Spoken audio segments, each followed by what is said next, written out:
Oddity Files. Podcast. All things creepy, cryptic, otherworldly. Oddity Files.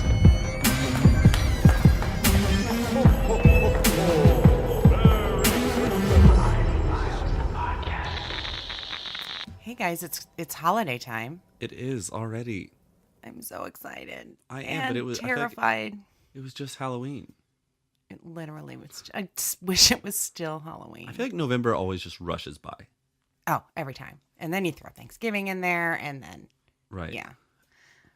Are you ready? I am. Especially we've had nicer weather, and that's helped a lot. It's been like decent Oh, here. to get things done. Oh, I thought you meant am I ready like for the holidays in terms That's what. of like. Yeah, that's what. Oh, I meant. in terms of like shopping and all that stuff. Yeah. Done. Okay. Oh, you're way ahead of me. Done. Now if. But I have all an the shipping entire family to buy companies for. could just Get it together. All the what? Shipping companies. Well, Currently yeah. having it out with a specific one Oh. that I won't mention on here. Yeah, well, probably a good idea. I'm nearly ready. We've started the family traditions around here. We went and saw the lights at the zoo. Oh, yeah. Tomorrow's our big cookie bake, so that'll be fun. And I have no idea what to get my 2-year-old grandson because he has everything. That's so hard. That's my That's niece and your nephew. niece and nephew. Yeah. I think we decided I talked to my sister and I was like, what if we just take them because they're 4 and 3, so like they understand things. So we're going to take them to the Children's Museum. Oh, that'll be fun. Yeah. Yeah. So, because I'm all for experience over Oh, yeah. material, and they have everything. I know. But Abe's too young. He doesn't understand that. Right. So he just wants to open presents. Exactly. And his dad said get him iTunes gift cards, and that's not fun for a 2-year-old to open. Well, so he can get all the movies. Right. I mean, it makes sense, but at least back when my kids were that age, they could open up DVDs and have them, not get an iTunes gift card. Oh, so I went to Vegas. You did. You just got back. I 'Cause did. You look tan. No, I was never in the sun. Well, you look darker than when you left. Oh, there was the one day at the Oddity shop. It was a little warm. Are you wearing a different makeup? No, I'm wearing less makeup. Oh, maybe. I don't know. Your natural skin tone is darker than the makeup here. Maybe. I got you something while I was there. No way. Yes. Literally, so when I was there earlier, it was what, like the week before it opened, or like 3 Something days like before that. it opened? Yeah. And he's talking about Zach Bagans' Haunted Museum. I am. I got him a stocking cap. I know Carter doesn't listen to the show. I got him one as well. You know, Thank you. you are love so that. welcome. We forgot to introduce our new kind of sort of member of the podcast. Oh yeah, we went from a duo to a trio. We did. His name is James. Say hey. He's producer James. He's producer James. I think we should come up with a nickname for We producer James. understood that podcasting isn't as simple and easy as just speaking into a microphone and Well, I mean, we did okay. putting it on the internet. Except I had to fix all the problems that I had Right. when I recorded it the first time. So we brought on Genius James. There you go. That's going to be his nickname. GJ. GJ. That's so hard to say though. It is. I'll fumble it. And we'll just call him James. Right. 6 classes in, I'll be like, JJ. It depends on how much wine I have. He might end up being Jimmy, but I can't. He doesn't look like a Jimmy. No, but little story, when he was younger, he wanted people to call him Jimmy. I'm so going to call you Jimmy from here on out. Yes. Jimmy Jam. No, but that's...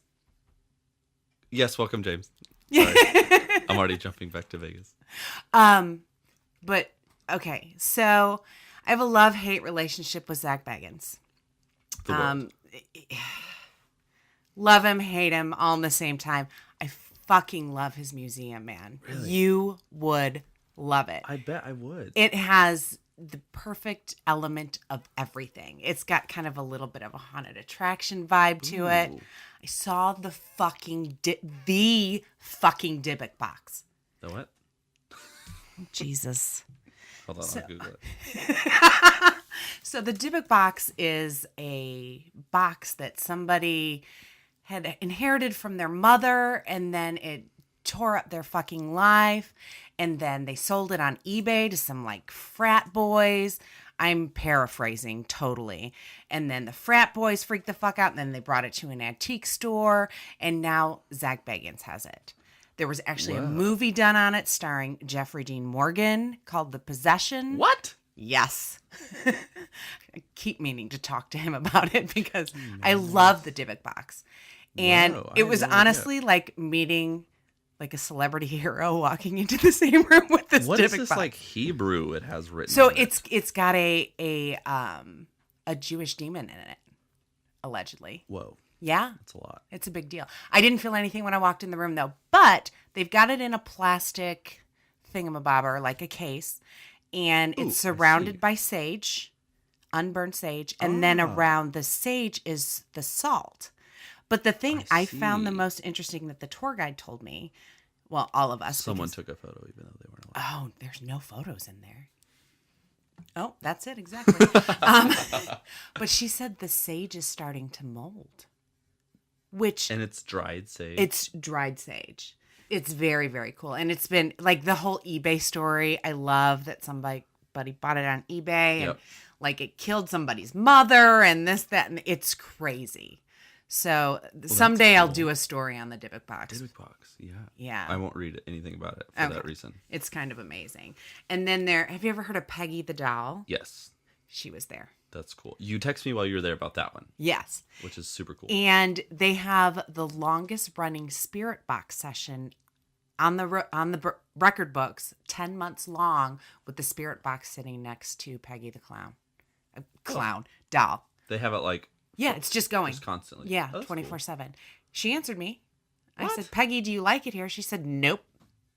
Well, at least she's honest. If I lived with Zach Bagans, Well, it's a great setup. Like I said, I have collection envy. I respect the shit out of what he's done with that place. oh, it's super cool. And I'm not like trying to dog on Zach too much. I don't personally No. know him. It's just I mean, he's kind of the thing in paranormal oh right right. now. I mean, they honestly. are like the front runners, and they're. Yeah. I mean, They've built a next- TV station around him at this point. literally.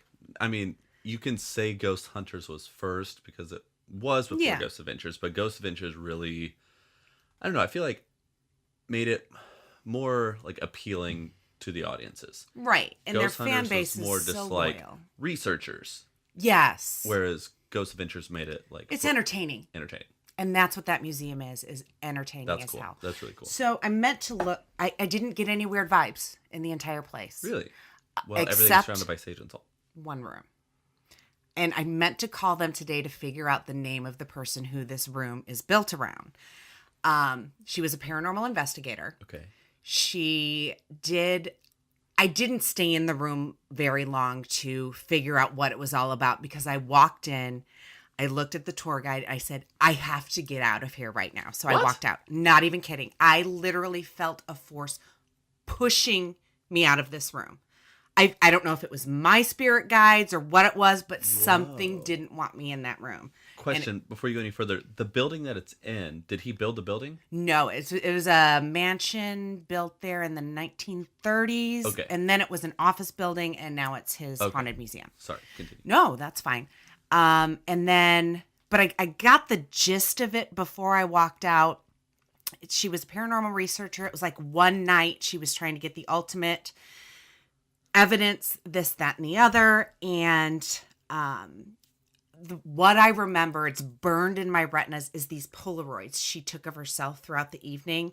Started off looking like a normal girl. The end of the night, it's like she lost 40 pounds What? and was completely dehydrated. She ended When up did this dying. happen? Polaroids, probably 70s or 80s. Oh my gosh, this is gonna happen to me. Well, that's what I think that's why somebody was pushing me out of there. I'm not even going to lie. So I walked out, and then as I was walking out, they opened this doorway, and behind this doorway was all of her actual equipment she used. Whoa! So the amount of shit that's just gone through Yes. that and used that And it was manipulated running. It was on. Yes. See, So Zach Chris went is with on me. some next level shit. Well, Zach, he's kind of my hero right now for this week. But so my husband with me, Chris, and he stayed in the entire time looking at me like I'm fucking nuts, which I mean, we know is true. And And he goes, did you hear that equipment? And I said, no, I was just so worried about getting the fuck out of that room. He goes, it sounded like they were trying to contact aliens. It was like a weird beeping sound. Like when we have it on AM? I don't know. I wasn't in there. We'll have to ask him. You know what I mean? Because you know how when we have it running on AM, the spirit Well, box, this it's is like reel to reel type stuff. I don't like old school, like the original Poltergeist movie stuff. So I walk outside, I wait, everybody comes out, and then right next to it was the staircase from the demon house in Gary, Indiana. He had it shipped there. He is next level. He is fucking awesome. I mean, he's my level of crazy. They tore down that house. I know. And they took the staircase, which all the rituals were supposed to have. Have you watched Demon House yet? No. It's supposed to be on Travel Channel, I think, New Year's on Prime? Eve. Yes, it is. Is that where you watched it? I'll watch it. Yeah. But after that, I asked the lady if I could walk back into that room. And I did. And it literally felt like the walk-in freezers? Yeah. It was that fucking cold in there. What? And the museum was so fucking hot the entire way through. And I came back out and I looked at Chris. I'm like, why is it so cold in there? And he's like, it's not. It's hot in that room. Oh my gosh. So that was my paranormal the experience. fourth thing that you were talking about. Remember when we were at Benton, the farmhouse in Benton, Kentucky, Benton County or whatever it was? Yeah.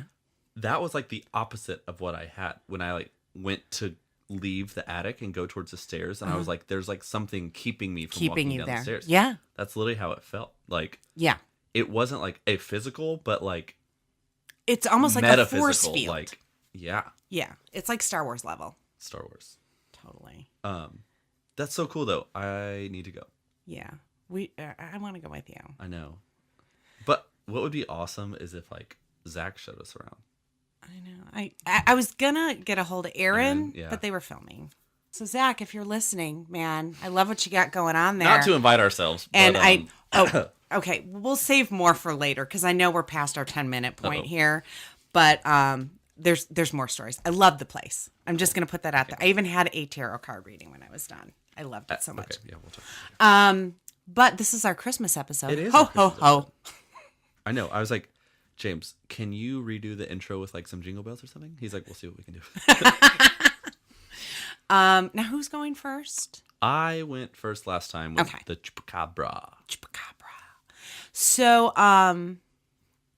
did you know that Ebenezer Scrooge wasn't the first fictional character to see ghosts around Christmas time? Wait. Scrooge isn't real? I thought that was a true... I thought Ebenezer was... Really? Based around a true story. No, I don't think so. Oh, well, here we are.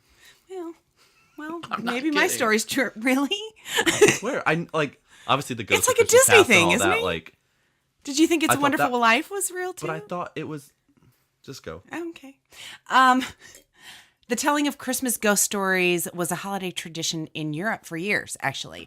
There's the song that says, there'll be scary ghost stories and tales of the glories of Christmases long, long ago. Oh. That was the thing at Christmas time to tell ghost stories.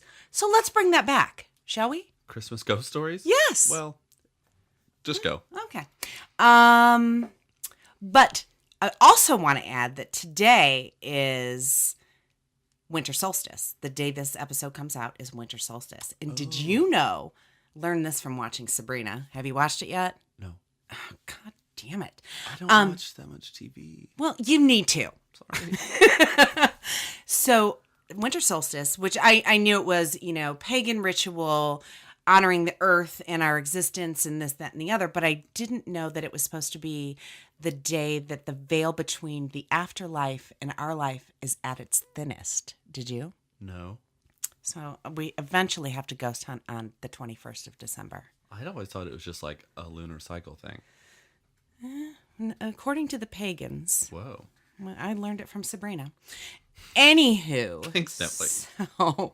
So I thought I would tell you a less known tale of creepy Christmas ghosties other than Ebenezer Scrooge. Got it. This is called Smee. And it's by A.M. Burrage. I'm assuming that's how you say his name. And this is kind of my Cliff Notes version of it. Okay, I don't know if it's based on truth or a complete work of fiction. I'm assuming it's fiction, like Scrooge. And this is your strongly European lore, or just, The telling of ghost stories at Christmas time? or no, just This is just a story that was written in the 30s. I'm A with you. ghost story that revolves you. around Sorry. Christmas. It was Christmas Eve in a very old stately home with all kinds of unnecessary passages and stairways, and 13 friends and family members gathered for Christmas dinner, laughter, games, and maybe a drink or two. One young man arrived late Christmas Eve because of work. All the other guests had arrived the day before. He knew everyone at dinner except for one tall, dark-haired girl. Sure that he had just missed her name during the whirlwind of introductions just before dinner, she looked interesting, cold, and clever, but not at all friendly. The man was hoping someone would speak her name at dinner so he wouldn't have to awkwardly ask her later, but unfortunately she was sat at the opposite end of the table. The group decided after their feast to play a version of hide and seek, but this version was a bit different, and it is called Smee. For some reason, I can't read sideways. Let's try the glass. Oh, I can see with my glasses on. The name comes from It's Me, and the rules of the game are something like this. Every player is given a sheet of paper. All the sheets are blank except for one. On that piece of paper is written Smee. No one knows who Smee is except that person. You turn out the lights throughout the house, and Smee finds a place to hide. So after a moment, the others go and try to find Smee, not knowing who they're looking for. So it's kind of like hide and go seek Right. reversed. After a moment, the others go and try to find Smee, not knowing who they're looking for. When you run across someone else in the dark, you challenge them by saying, Smee? And if it's someone who is not Smee, they respond, Smee. And then they go in search of the actual Smee. So you kind of get the idea of what's going on here. Now, if the real Smee does not answer. right. So once you find Smee, you just kind of hang out with Smee until everybody else Is comes accumulated. around. And then the last person to make it is pretty much the loser, and they forfeit the next game and they have to kind of sit out. It's kind of the adult. Yeah. Kind of sounds fun. Right. No, And it it was an absolutely adult game apparently played in Europe. I'm not sure Got it. about that either. Before starting the game, the owner of the house warned them all, if you're going to play, please be careful of the back staircase on the first floor. There's a door that leads straight down them. And in the dark, someone unfamiliar might think they're walking into a room and fall straight down the stairs. A girl really did break her neck on those stairs, is what this guy said. The entire group wanted to know more about the tragedy, so he continued. He said it was about 10 years ago. There was a party, and they were playing hide and seek. The girl was looking for somewhere to hide. She heard someone coming down the hallway, so she ran to this doorway, thought it was going to be a bedroom, fell down Oh, the no. stairs. By the time they got to her, she was Oh dead. my gosh, that's terrifying. So be careful of the door is pretty much what they were saying. So they all promised to be careful and in an uncomfortable rush began to prepare for the game. After all the lights were turned off, slips of paper were picked and the games began. You could hear all the hustle and bustle throughout the house while they all looked for Smee. You would hear people challenging and answering each other all throughout the house. Smee, Smee, Smee, Smee. After a while, the noise died down, and the young man I spoke of earlier, who arrived late, approached the group of people sitting on the narrow stairway. He challenged and said, Smee, and no one answered. So Smee was there, so he joined the rest of the group, so as not to be the last and to have to forfeit the next game. 2 more people came in, challenged, and joined the group until the final player came and was given his forfeit. The person who was the forfeit for this game, then came out and said, I think we're all here now, aren't we? Then he lit a match and began to count the people on the stairs. Oh gosh. With the entire group watching him count, he then says out loud as the match goes out, that's crazy. I'm counting too many. He lit another match, got to 12, and then looked puzzled. He then said out loud, there are 13 people here, and I haven't counted myself yet. We were at 13 Right. to begin with, just in case I forgot to say that.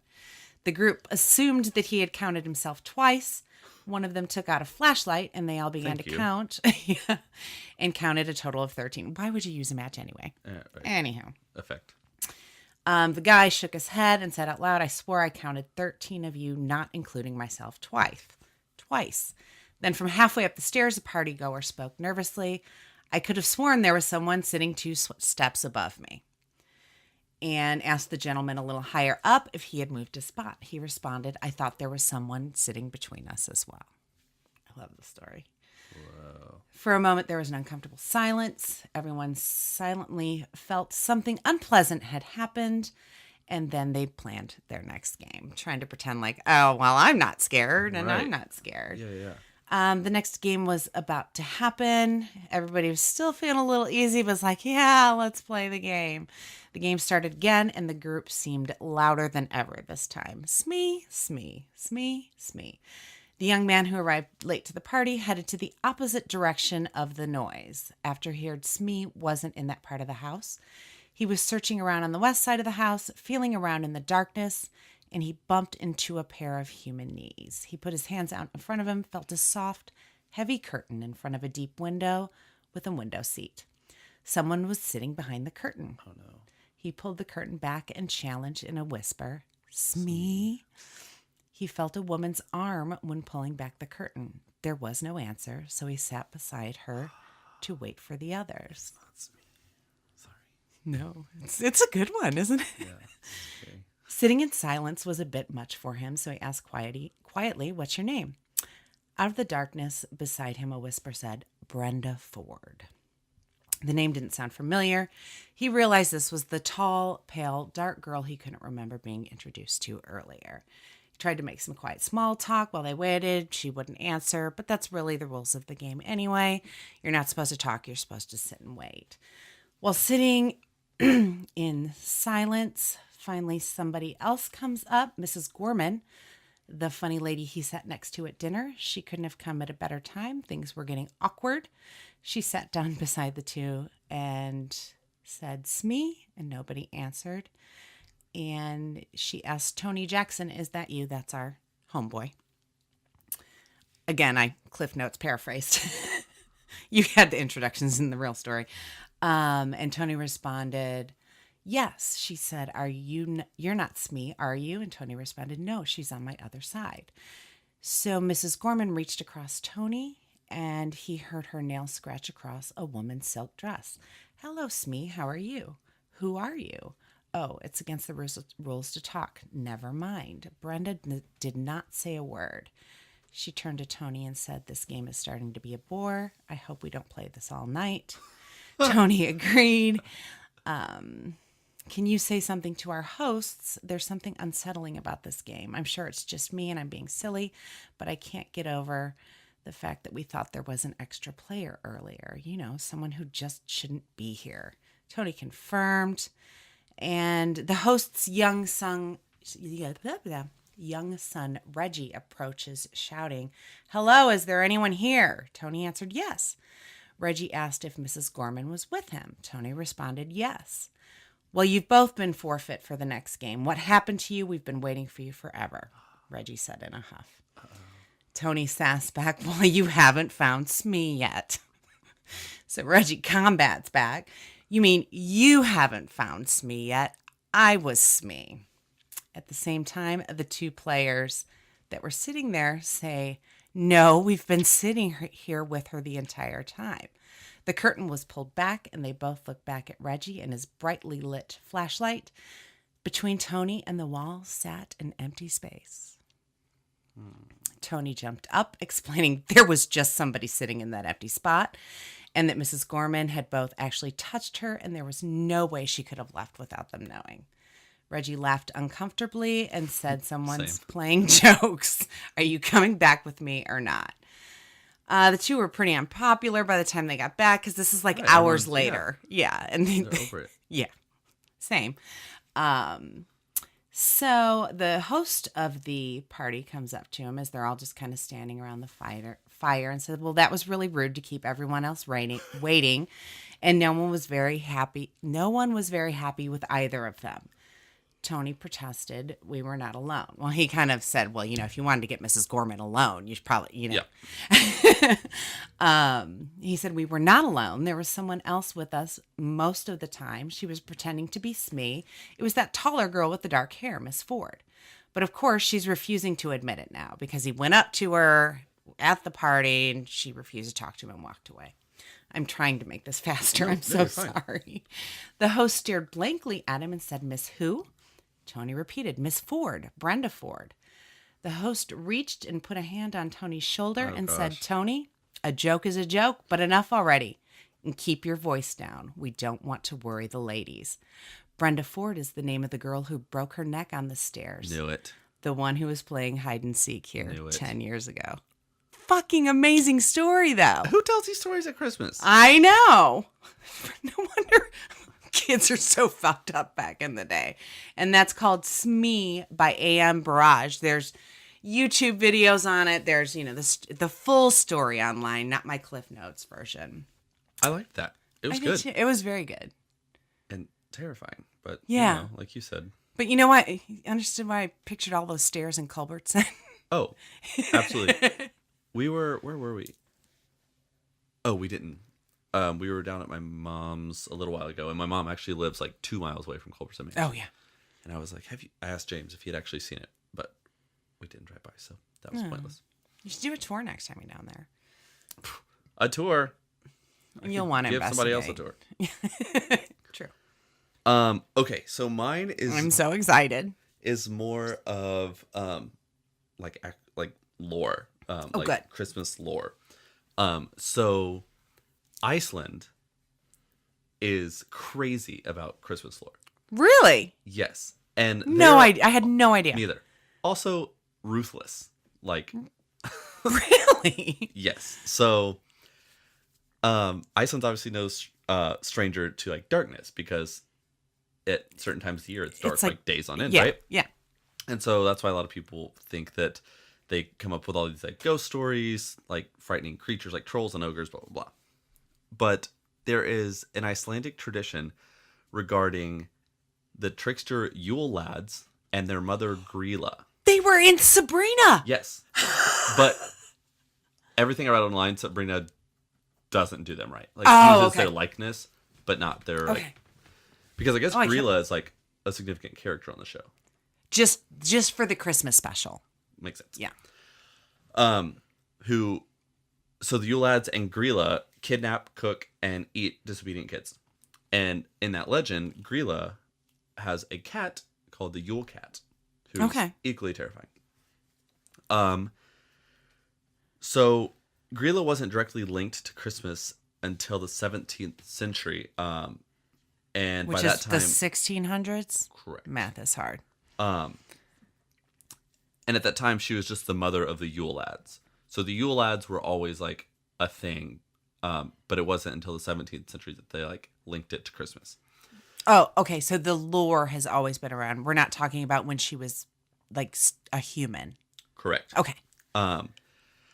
So apparently Grilla has the ability to detect children who are misbehaving year round. And then during Christmas time, she comes down from the mountains and search the nearby towns for her meal. She leaves her cave and hunts for the children. She devours children as her favorite snack. This is terrifying. Her favorite dish is a stew of naughty kids for which she has a ravenous appetite. According to legend, there's never shortage of food for Grilla because kids are shitheads. Well, duh. But like, we say kids if are you're shit. naughty, you'll get coal. In Iceland, they say if you're naughty, some old bitch is going to come out of the mountain and eat you. I bet everyone is so well behaved in Iceland. I bet they have manners over there still. Oh, but it gets better. So again, Grilla is just the mother of this larger family of sorts. Okay. So the Yule lads are the 13 sons of Grilla, and each of them are named and known for a particular habit or characteristic. So like think the Seven Dwarfs. The Seven Dwarfs, yeah, absolutely. Most of them are depicted as like pranksters and petty criminals. Icelandic children are visited each night on the 13 days leading up to Christmas by obviously one of each of them. So it's kind of like Elf on a Shelf, but terrifying. Yes. So their names, I'm going to give you all 13 names and their short Oh, I characteristics. can't wait. Some of them are hilarious and you're like, what? All right. So, sheep coat clog. First one. What? A peg-legged sheep fancier. His fancying is impaired by his peg legs. What what is fancying? Is it like dancing in fancy pants? I don't know. I think he might just like sheep, maybe. Maybe he just like takes the sheep. Keep going. It's just got to get better. Number 2, Gully Gawk. Hides in the ditches or gullies. There's James's nickname. Gully Gawk hides out in ditches or gullies and waits for the opportune moment to run into the cow shed and lick the foam off the milk in the milking buckets. I just threw up my mouth a little bit. Gully Gawk. Gully Gawk. No, that's James. I wouldn't do that to you. You expect like hides in the ditches or gullies to snatch the children. Yeah. No, just to lick the foam from the milk. Well, and then you said cows, and then you said lick. I'm like, is he in charge of cow licks? You know that when your hair sticks up in the wrong spot. Got too much. Number wine. 3, Stubby. His name. Just wait. Sorry. His name denotes his stature as he is unusually short. Makes sense. If your pie pan is missing, you can bet that Stubby stole it. I guess that's what he does. The next one. These are the actual names. Okay. Spoon licker. Licker and thief of spoons. Oh, well, that's the one that makes most sense so far. Yep. Number 5, pot scraper, a petty thief of leftovers. I like him. Yeah. Yeah. 6, bowl licker, not to be confused with Gully Gawk. This one hides under your bed and waits for you to forgetfully put down your bowl so he can steal and yes, lick it. Okay, but is it like the bowls that they used to use for the bathroom back in the 1600s? I don't know. Next, door slammer. If you're just about to fall asleep, and you hear the door slam in the house, it's this one, door slammer. I don't have one of those. Thank God. Skyr gobbler. Skyr is a type of yogurt in Iceland. Okay. And if you wake up and your form of yogurt is gone, you can bet it was him. Okay. Sausage swiper. He's going. This is getting naughty. To steal your sausage, and this is real. And they take this shit seriously. To this day, they take it serious. Yep. Okay. It's just like us telling kids that they'll get coal. Wow. Window peeper. Watching right now. The next, after this one. That's how you get murdered, by the way. Doorway sniffer. He uses his Jesus incredibly Christ. large nose to sniff through doors and find leaf bread, a traditional Icelandic Christmas bread. These two Does their mother feed them? These two are scary. Okay. Meat hook. Oh. He Shit just went south. always brings a hook along with him so he can steal meat. Okay. Last one, candle stealer, which is the most terrifying. He follows children around so he can steal their candles, leaving them in the dark. Ooh, spooky. I like that. He's probably my favorite. Right. So now we have Grilla. We have our 13 Laddie odd boys. lads. And now the best part is their cat, who is like the main lore in Iceland, like over her and Oh, the lads. really? This is the one that like She didn't have a cat on Sabrina at all. So this is the one that like kids in Iceland, I'm assuming I haven't talked to any, are like legit scared of. Like the Krampus of Iceland. Right. Just as much kids here don't want to get, like I said, don't want to get coal or like believe that they will get coal. Kids believe this. So, and it's so backwards. So at Christmas time in Iceland, families give warm clothing to each other. That's like traditional. Okay, yeah. According to legend, the same legend, there's a Christmas cat who stalks the snowy countryside and gobbles up anyone not equipped for the cold or wintry weather. It's just doing a service, Clayton. So families in Iceland work together to ensure nobody will go to the Christmas cat. So they commonly call it, like I said, the Yule cat. Yeah. The idea is that families gift each other new and warm clothes for winter, and make essentially the Yule cat an offering like, hey, they have like warm clothes, this, that, and other, don't eat them. The message is passed down to children who are taught to work hard and like be good throughout the year so that they aren't given to the Christmas cat or the Yule cat. But what's crazy, and like I was thinking about it, so if someone doesn't give you clothes, you get eaten.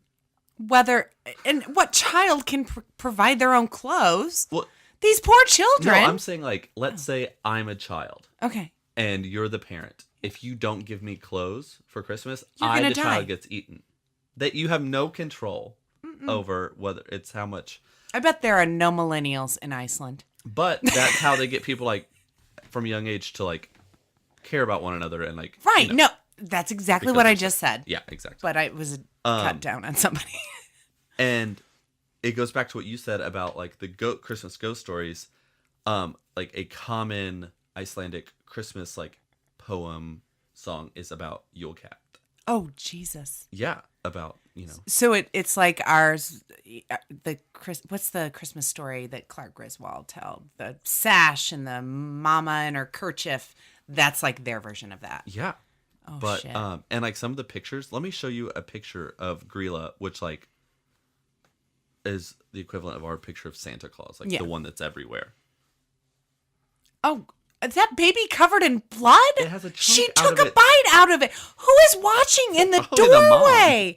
Oh my God, that's awful. And also, that's like a baby. You can't say that baby was No, not good. like chubby, just not even a year old baby. Right. So Grilla, she just says, So this is still going on. This isn't like, no, it's like those the poor equivalent children. of Santa Claus. Poor children. Instead of Traumatized. reindeer. And they have like days of darkness. Oh my God. So if, first off, if I hear like something in my house, I'm going to think it's one of the... Or the candle stealer. Yeah, exactly. And then maybe he tipped off mom and the cat, who all just live in this cave together. And like children's imaginations are insane, much less in the dark. Oh my gosh. And in the cold, you get like cabin fever. Fever. Look, I have it. So this is the complete opposite, different story than they told on Sabrina. She was much nicer on Sabrina. Oh no, she eats babies. Oh, she collected babies on Sabrina. There's one picture I children. found that's like a little cartoony photo that literally has like this rickety old woman with like a string sort sash around her whole body with babies all on the string. Oh my gosh, that's terrifying. But yeah, that is the Yule of Yes. I love this that. whole terrible family. So happy holidays, everyone. Happy holidays. Don't go to the Yule Cat. No. Get your not at family all. clothes. One more thing I have to tell you. Can't My room in Vegas was haunted. wait. At the Cosmo? Mm-hmm. There's no way. Well, either that or the motion sensor light in the closet was going off for no reason. It was. The battery was dying. Did Chris tell you already? No. That's what he said too. Oh, well. But it didn't happen the first 2 nights until I went to Zach's museum. Oh, great. Yeah. Have you saged yourself since being there? I saged and Palo Santo'd my house when I got back. We forgot to tell everybody how to find us online. I know, but it's a holiday special. It's fine. No, they need to follow us online. and I do want to say how grateful we are because we have people listening. Oh, absolutely. I mean, I had sure. no idea. I mean, For sure. So the first time we did this, we recorded like 2 episodes back to back, and we had no idea how great this was going to be. And we are so grateful for all of you, and you should follow us on the Twitter and the Insta Snap and the Facebook page. Everything's under at Oddity Files. Also, make sure you check out our website. We update every time we put up a new episode of the podcast. Or Oddisode. Or, well, if that ever happens again, we'll see. At oddityfiles.com. And you can listen to this everywhere. And you should. And you need to tell your friends and your mother-in-law. Share it. And share it online. And make sure you rate, subscribe, and what's the other thing? Download. Yeah. We're getting there. Yeah. We'll eventually have this down pat to We where we will. can just It's rattle shit off. episode 4. Give us a break. Also at oddityfiles.com, you can buy merch. Merch. So. Oh, I thought of a new shirt idea.